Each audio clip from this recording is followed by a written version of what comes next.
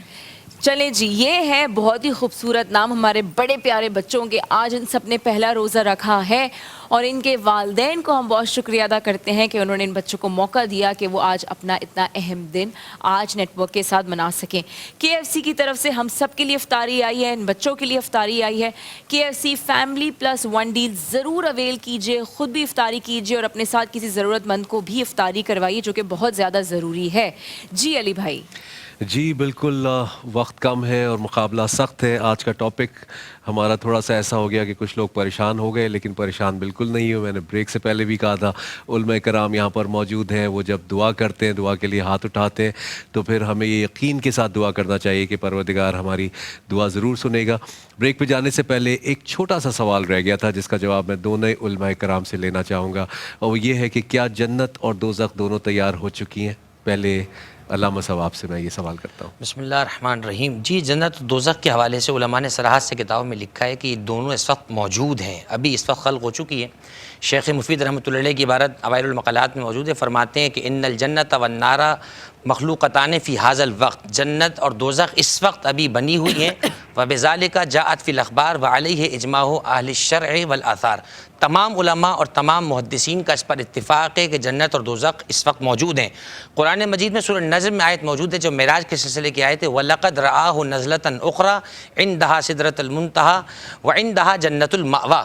یہاں پر بھی موجود ہے کہ حضور نبی کریم جب معراج پر جا رہے تھے تو آپ نے سدرۃ المنتہا کے پاس جنت کو دیکھا. اس کا مطلب جنت ایگزسٹ کرتی ہے.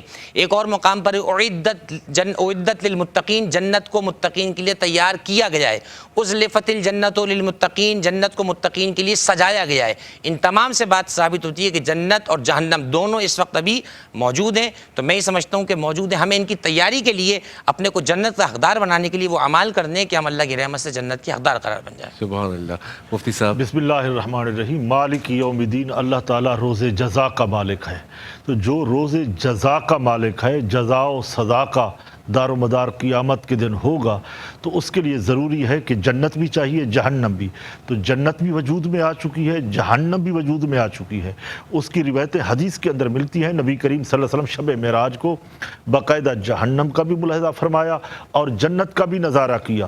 تو ہمیں یہ چاہیے کہ ہم جنتیوں والے اعمال کریں تاکہ اللہ تعالیٰ ہم پہ رحم فرمائے. وہ رحیم ہے, اسی کو اسی طرح ہم جو ہے نا گمان کریں کہ ہمارا رب رحیم کریم ہے, مگر ہم اعمال کو بھی ترک نہیں کریں, اپنے اعمال بھی پابندی سے کریں. تو یقیناً جہنم بھی حق ہے اور جنت بھی حق ہے. بالکل ٹھیک. آج کا پروگرام ہم اس امید کے ساتھ کہ تاخراتیں جو ہیں وہ بھی گزر رہی ہیں اور ہم ان وقفی راتوں میں اپنے اللہ کو راضی کر لیں. میں درخواست کروں گا علامہ صاحب آپ سے کہ آج دعا آپ کروائیں. اللہم صلی علی محمد وآل محمد, اللہم صلی علی محمد وآل محمد, اللہم صلی علی محمد وآل محمد. یا اکرم الاکرمین, یا اجود الاجودین, یا اسمع السامعین, یا عدل العادلین, یا اقرب الاقربین. اللہم انا نسألک بحق فاطمہ و ابیہا و بعلہا و بنیہا. میرے اللہ تجھے واسطہ اس عشرے رمضان کا ہم سب کو جہنم سے خلاصی عطا فرما. پروردگار ہم تمام کے اعمال کو اپنی بارگاہ میں قبول فرما. ہمارے تمام نماز روزے کو اپنی بارگاہ میں شرف قبولیت عطا فرما. اس ماہ رمضان میں جو لغزشیں کوتاہیاں ہوئیں ان کو اپنی بارگاہ سے معاف فرما. پروردگار ہماری تمام تلاوت کو, حسنات کو, نیکیوں کو, صوم و صلات کو اپنی بارگاہ میں قبول فرما دے. امت مسلمہ پر رحم و کرم نازل فرما. تمام بیماروں کو شفا عطا فرما. بار الہ عاقبت بخیر فرما. ملک پاکستان کی حفاظت فرما. آمین بجاہ النبی الامین محمد و آلہ الطیبین الطاہرین.